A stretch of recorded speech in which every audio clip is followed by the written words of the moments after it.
Tom, the terrible. We don't hear that one often. During the first half of last night's win over the Ravens, Tom Brady was captured throwing a tirade on the sideline after he missed a deep pass to Julian Edelman. It's not the first time Brady's been fired up during a game. Max, should Brady get a pass for this? I mean, yeah. I can't believe we're even asking that question.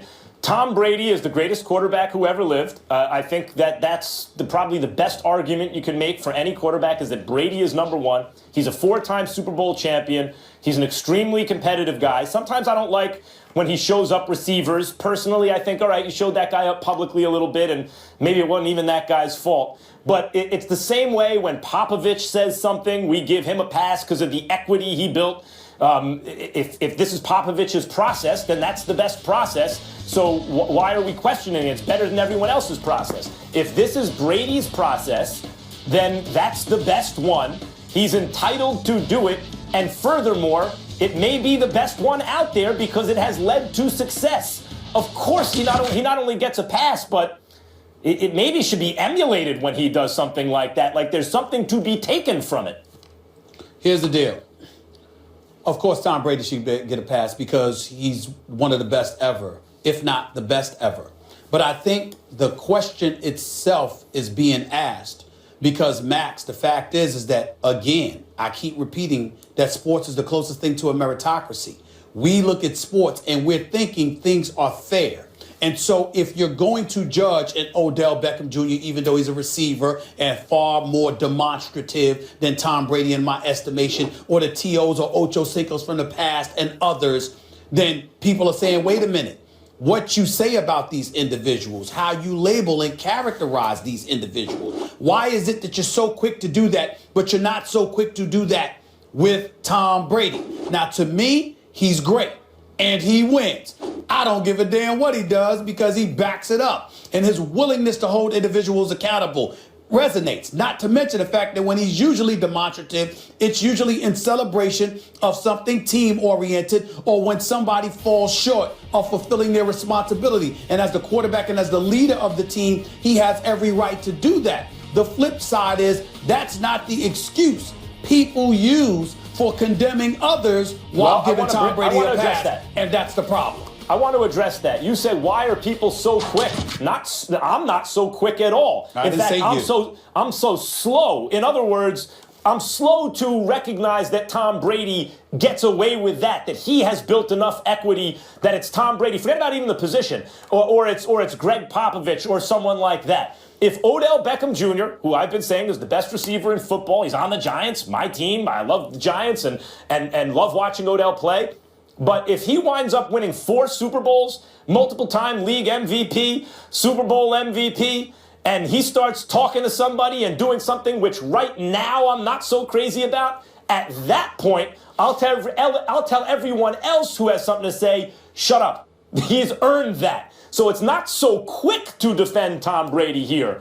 It's that over the body of work, over the course of his career, he has earned the benefit of the doubt in these situations. Well, he's earned the benefit of the doubt, that's true. But at the same time, it's not the reason why everyone's prone to give him a pass. It's that it's almost like it just passes folks by, like it goes unnoticed. It's one thing to sit up there and say, he is this way, but we're going to let that pass because he's so great.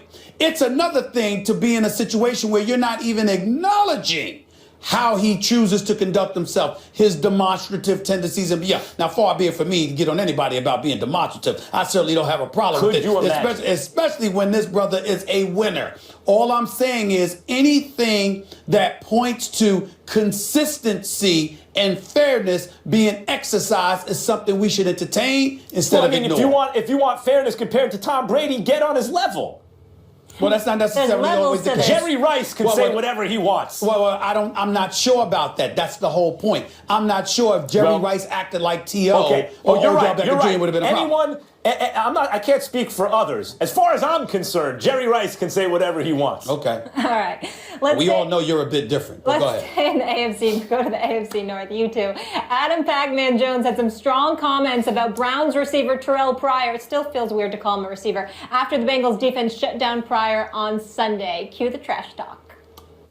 All this facades, all this fake hard that he play out on the field, that ain't Terrell Pryor. I checked his background. He's a suburbs kid from Pittsburgh. I know you talked about it, Adam. Garbage. What did that start with for you, Terrell? Garbage. There you go, right there, bro. Oh, shit. There you go. Get him out of there. You see him in there? Okay. Right there. You better find him somebody to play with. Is it him saying basically he could Garbage. Garbage. All right, Adam. Aside from Terrell, how big is it for you? Garbage. I ain't talking about nothing else. I'm happy we won. All right, cool. Terrell Pryor, garbage. He had props and everything. Browns coach Hugh Jackson did not complain about Adam Jones' criticism of receiver Terrell Pryor. Jackson even said Pryor has to stop some of the things that he's doing that lead to that kind of situation, adding, I don't think that there's any place in the National Football League, especially on our team, for this. Max, your reaction? Well, Terrell Pryor is extremely talented, but when you're 0-13, shut up. I mean, I think that's what it comes down to. And maybe Hugh Jackson would say that no matter what your record is, that's not the way I want to run my football team, and that's his prerogative. Whether he's right or wrong, I think, are ultimately borne out in the results. Whatever his process is the results over time. And Hugh Jackson, up until now, he's a head coach now, has gotten results, and I'd be optimistic about his ability to get results going forward.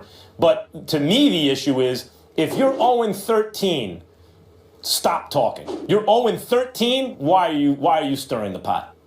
Well, listen, that's correct. Here's the deal. Adam Pac-Man Jones is absolutely right. And I think that Terrell Pryor needs to have some humble pie, because Pac-Man Jones is basically saying that I've been in this league for a while. You haven't. You just got here. You're a quarterback who's now become a wide receiver. Now, the sad part is that he's the leading wide receiver for the Cleveland Browns. Got nearly 900 receiving yards. But when you are 0-13, shut the hell up. You don't need to be talking. That's my argument in favor of Pac-Man Jones and what he did.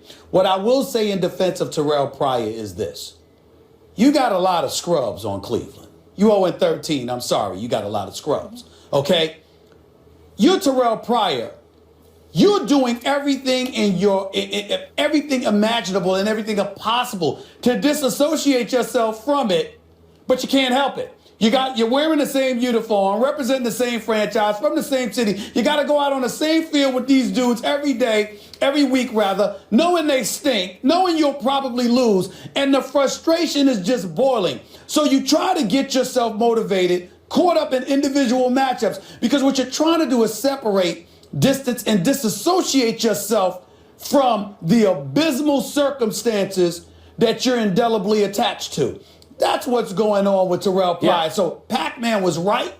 Terrell Pryor definitely needed to be humbled. There's no question about it. And Pac-Man Jones can ball, which he has proven. But what I would say to Pac-Man Jones is, when you go home and really think about it, let it go, which I'm sure he will. Because this brother's so miserable. You know what I'm saying? Yeah. You wouldn't wish 0-13 on anybody. Two points. I want to make two quick points about this. One, the fact that Pac-Man Jones' background is worse than Terrell Pryor, so he somehow has more of a right to talk that way. Look, Sugar Ray Leonard did not come from as bad circumstances as some of the other fighters he fought, but he beat him pretty good. So, that's one. And two, Steve Smith. I don't care if Steve Smith came from the richest family in the world, the receiver. The career he's had, and as tough as he's been on the field, that's not Terrell Pryor. Not yet. He doesn't have that career yet. So Steve Smith can say these same things, and if you're a corner or you're in the secondary, you want to go back at him, whatever. I'm not going to criticize Steve Smith for that, but that's not Terrell Pryor, at least not yet. Got the big in the room. It's about winning. That's what it comes down to. And Jim Harbaugh's that guy. I mean, he went to Michigan. And they were losing. All of a sudden, they were back in. They were the Michigan that we knew of old. He went to Stanford and said, right. I'm going to beat you at USC. Everyone laughed at him, and guess what? They started beating USC. And that offensive line can be fixed. It really can be fixed. But you got to get the right person in line to fix that. Look, if Kevin Demoff and Stan Kroenke want to win, you have to put the right people at the head. You really do. That's what it comes down to. I feel bad for the fans, and I feel terrible for the players, and that's no fun. Eric Dickerson will get his VIP treatment back, rightfully so. That was him on AM 570 LA saying he wants Jim Harbaugh as the next head coach of the Rams after Jeff Fisher was fired yesterday. Max, who do you think should be the next head coach in LA? Well, of course, if you can get Jim Harbaugh, you go get Jim Harbaugh. The guy is a winner. He doesn't wear particularly well over time, it seems to me, in the NFL, if you look at San Francisco. But even there, that was a tremendous, I thought over a 3-year period, when you look at all the evidence, even though they didn't win the Super Bowl, they were the best team over that period in the NFL. If it's not about him being an offensive or defensive, mastermind. As Mark Schlereth points out when he comes on this show, people are hung up on drafting, but there's also the element of development. And it's not exactly the same thing as drafting. Ideally, you draft the players you want and develop them in the ways that you think that's the reason you draft them. They can become this guy ultimately. But it's not exactly the same thing. And you look at players, for example, on the Patriots. Who was Julian Edelman? Who was Chris Hogan? Who was LeGarrette Blount? Who was Malcolm Butler? Who are these people? But they get to the Patriots, and because of the way they are developed there and then the way they're deployed, they are excellent, assets for a football team. So Jim Harbaugh, wherever he goes, will do that, it seems to me, and is an elite football coach, either on the college or pro level. And if you can get him, you get him.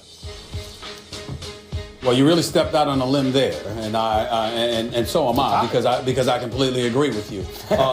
You want to go and get Jim Harbaugh, and the reason why you want to go and get Jim Harbaugh, and I feel sorry for saying this because part of me doesn't want him to leave the kids at Michigan and what he's built there. I'd like to see him win a national championship before he gets. I mean, we rave about Jim Harbaugh, and I love him. I think he's a great, fantastic coach, but he didn't win a national championship at Stanford. He didn't win the Super Bowl championship at San Francisco. He hasn't won a national championship or been in the playoffs at Michigan, even though it's year 2, and he's clearly done a phenomenal job. So why should he be the ideal individual in Los Angeles? It's very, very simple. Because he got robbed in San Francisco. The fact of the matter is the San Francisco 49ers, they sat up there and they made him the scapegoat. Trent Baalke and Chip Kelly shouldn't be there, as far as I'm concerned. What they did to Jim Harbaugh is an absolute travesty. And the fact that he could end up in Los Angeles, out on the West Coast, in the same division as the San Francisco 49ers, I think would be poetic justice. And I think it's something that we all should clamor to take place. I definitely think that's the way to go. One comment about that, Stephen A. There are managers and coaches in every team sport who mean a tremendous amount to turning around the fortunes of the team. I think about Billy Martin in baseball. He was worth, he could take a last place team the year before, and just through not even acquiring players, using them certain ways and just being a brilliant baseball guy, win the division the very next year, come in second place, just a total turnaround that's unlike anybody else. And I think Harbaugh is that kind of guy. He's so intense, he can do that immediately. Like that year, you go from terrible to really, really good. But Billy Martin was not a long-term answer for a franchise or a team because the intensity burnt those guys out. And the only reservation I have for Harbaugh's candidacy as a head coach in the NFL is in college with the turnaround of players, the turnover rather, every several years, and the fact that they are college kids and you can coach them a certain way, that intensity maybe wears better. And I wonder if in the NFL, it's not that I would ever pass on Harbaugh, I would take him, he'll make you good right away. But it will be interesting to see if and when he has his next stop at the NFL level, whether that wears well over time. And maybe it's with the front office that it doesn't wear well, I don't know. But it seems to me it's possible that his level of intensity will make you great for 3 or 4 years, and then it may be time to move on. I'd like to see him again in the NFL. It'll be interesting to see their laundry list of candidates right now, former coaches and obviously coordinators. But what an opportunity to turn around football in the city of Los Angeles, that sunshine. Well, obviously a lot of work to do. Here's the beauty of it. There's nowhere to go but up. Exactly. It's been so awful. The bar is set nice and low. The bar is set nice and low. And Jim Harbaugh is like the Larry Brown of football. He's Mr. Fix-It. Let's see what he does. Let's see if that's something that he would take. But they would be smart to extend the opportunity to. It'll be interesting to see how it plays out. Coming up next.